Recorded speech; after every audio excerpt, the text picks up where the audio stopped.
ये जरूर है, इस पर आऊंगा। तारिक खान आप सवाल करिएगा, लेकिन उससे पहले शालिनी अली, मैं ये कह रहा हूं कि ये देश धर्मनिरपेक्ष है, इसमें हिंदू मुसलमान सिख ईसाई कोई भी बन जाए, लेकिन अगर स्पेशली कोई मेंशन कर दे कि नहीं साहब बुर्के वाली महिला, तो फिर इंटेंशन ये सवाल उठता है कि ये बुर्के वाली एडिशनल क्या है। ये भी सकते थे कि मुसलमान महिला कोई बन जाए, नहीं, लेकिन बुर्के वाली महिला बन जाए, तो फिर इसके पीछे मकसद क्या है? राकेश जी, बहुत क्लैरिटी से मैं बोलना चाहूंगी, ये वही असदुद्दीन ओवैसी साहब है जिन्होंने विमेन रिजर्वेशन बिल का विरोध किया था। ये वही असदुद्दीन ओवैसी साहब है जो ट्रिपल तलाक और महिलाओं के जितने भी ऐसे बिल होते हैं उनका विरोध करते हैं। ये वही असदुद्दीन ओवैसी साहब है जो एक बार फिर कोशिश कर रहे हैं कि पूरे देश में अपने 8 एमएलए और सिवाय एक वो जो एमपी है उनके साथ में इस देश में अपनी सोच की एक छवि बिठाए।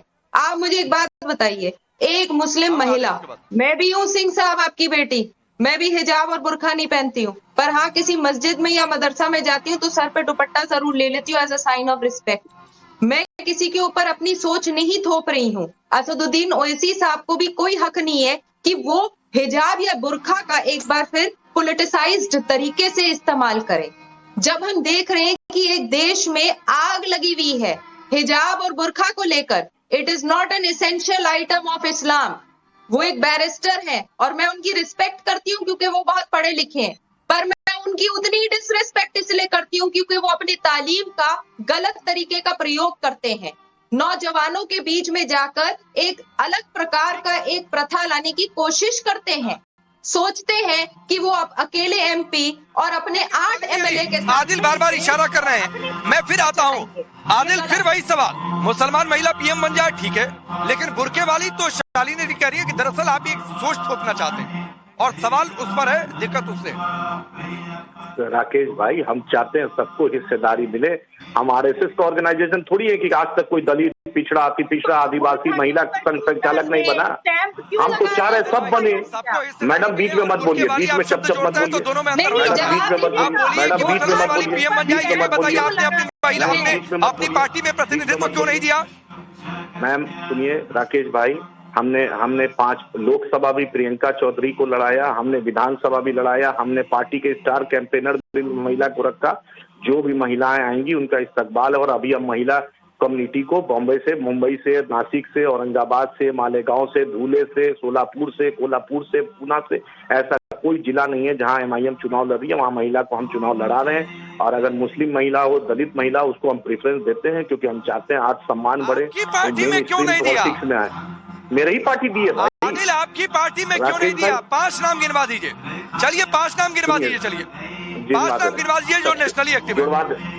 सुनिए, सबसे पहले नदे सैयदा फलक नाम है, पूनम पासवान है,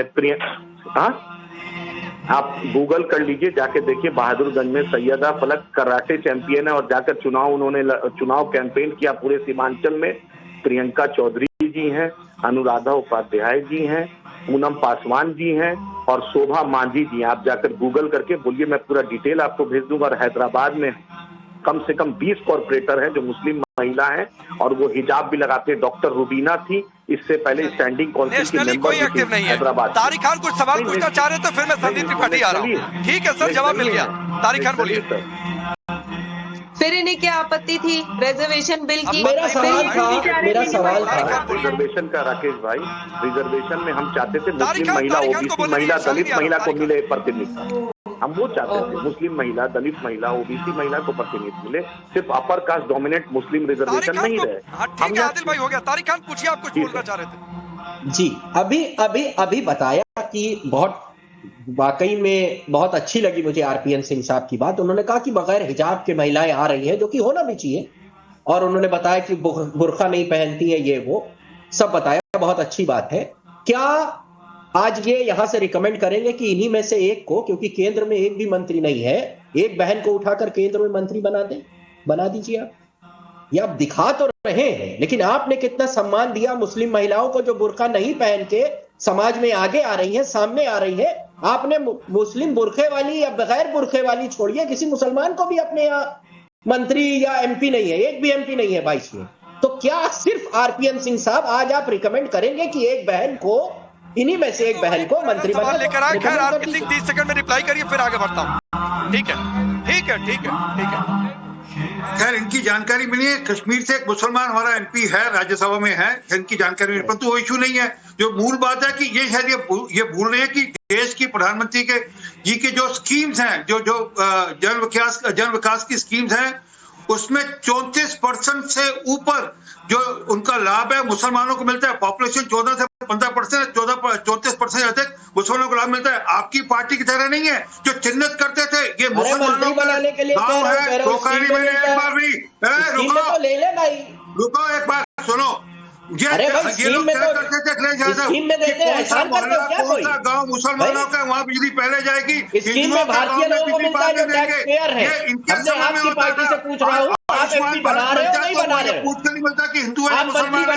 अगर जन कल्याणकारी नीतियों का लाभ मिलता है तो पूछ कर नहीं मिलता कि हिंदू मुसलमान है। मोबाइल में दिखा रहे थे हिंदू मुसलमान करना ही करना है। बगैर हिजाब की महिलाएं हैं, चुनाव जीते नहीं जाते हिंदू मुसलमान के मैं दूसरा सवाल करता हूँ। आरपी सिंह हो गया, तारिक खान, ये सवाल आप लोग बहुत बार पूछ चुके हैं। संदीप त्रिपाठी, एक और तो आप लोग कह रहे हैं कि बुर्के वाली पीएम कहना कट्टरपंथी सोच है, दूसरी और उमर खालिद शर्जील इमाम को राष्ट्रीय नौजवान राष्ट्रवादी पता नहीं क्या क्या और कितना आंसू बहा दिया जाता है, बहुत बेचारा बहुत मासूम है, जेल में है। ये कौन सी सोच है? जो देश के टुकड़े टुकड़े की बात करे उसको बाहर निकालना, क्या ये कट्टरपंथी सोच नहीं है? नहीं, पहली बात राकेश जी, शर्जील इमाम और उनको हमने कभी ये नहीं कहा कि राष्ट्रवादी है। हमने सिर्फ ये कहा कि ट्रायल होना चाहिए और ट्रायल की मांग करना कोई गलत बात नहीं। हमने कसाब का उदाहरण दिया, कसाब को हमने इसी देश में ट्रायल करा के फांसी कराई। भाई आप उस मुद्दे को क्यों जीवित रखते हैं? और एक बात, अभी बात मान लीजिए शर्जील इमाम है और वो मुस्लिम कम्युनिटी से आते हैं, तब इस तरीके की आप बात करते हैं। इसी देश में प्रोटेस्ट करने वाले 1500 लोगों पर FIR हुई है सर, और 155 पर UAPA लगा हुआ है। जिन्होंने प्रोटेस्ट की, क्या देश में आगे आंदोलन करने का अधिकार नहीं रह गया है? जो आंदोलन करेगा आप उसको इस कठिन कानून में बंद करके उसको जमानत आप नहीं देने देंगे। ज्यादा मैं ये पूछ रहा हूँ कि वो बहुत मासूम, बहुत सच्चे हैं क्या? नहीं, हम ये कह रहे हैं कि वाली पीएम की बात करना कट्टरपंथी हो गया और उमर खालिद शर्जील इमाम को बाहर निकालना कौन सी सोच हो गया? नहीं सर, शर्जील इमाम या कोई भी टुकड़े की बात करे उसको बाहर निकालने की बात करना कौन सी सोच हो गया? चलिए राकेश जी, एक छोटा सा सवाल भाजपा से, आपसे नहीं। 10 साल हो गए सर इस घटना को टुकड़े टुकड़े को, आज तक आप कोर्ट में पूछते रहेगा। सब सवाल पूछने का शौक लेकर बताइए, सबको यहाँ सवाल पूछना जवाब देने की बजाय। हाँ, उसी का जवाब है सर, वो जवाब भी है, भाजपा का सवाल भी है।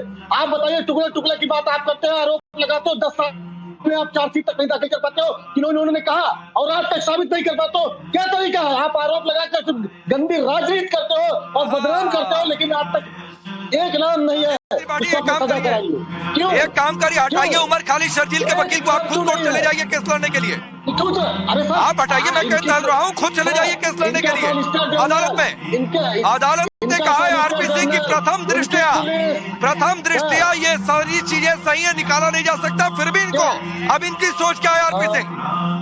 इनकी सोच बड़ी स्पष्ट है। ये शायद भूल गए कि इन्होंने तमिलनाडु के अंदर 70,000 से अधिक लोगों पे मुकदमा ठोक दिया था अपने समय में, एक शॉट में ठोका था और UAPA के अंदर ठोका था। ये अपनी बात भूल गए, परंतु मूल बात ये है, इनके लिए शर्जील इमाम हीरो है, इनके लिए उमर खालिद हीरो है, क्योंकि इनके लिए वोट बैंक का वो चेक है। और जब तक उसका दायरा करेंगे, कैसे बोल सकते हैं? जब दिल्ली के अंदर दंगा हुआ तो ये जाकर खड़े थे उनके साथ। ये कैसे बोल सकते हैं कि सोनिया गांधी ने रामलीला मंडाल से कहा था CA को लेकर रामपाल की लड़ाई लड़ेंगे? सोनिया गांधी के आंखों से आंसू झलकते थे जब यहाँ पर आतंकवादी मारे जाते थे।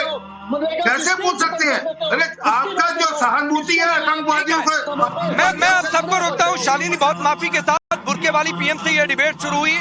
आपको कायदे से सबसे ज्यादा समय देना चाहिए था, लेकिन माफी के साथ सबसे कम समय दे पाया। आखिरी में तस्वीरें दिखा दूं, इस देश में प्रधानमंत्री कौन होगा? तारिक खान ने बिल्कुल सही कहा।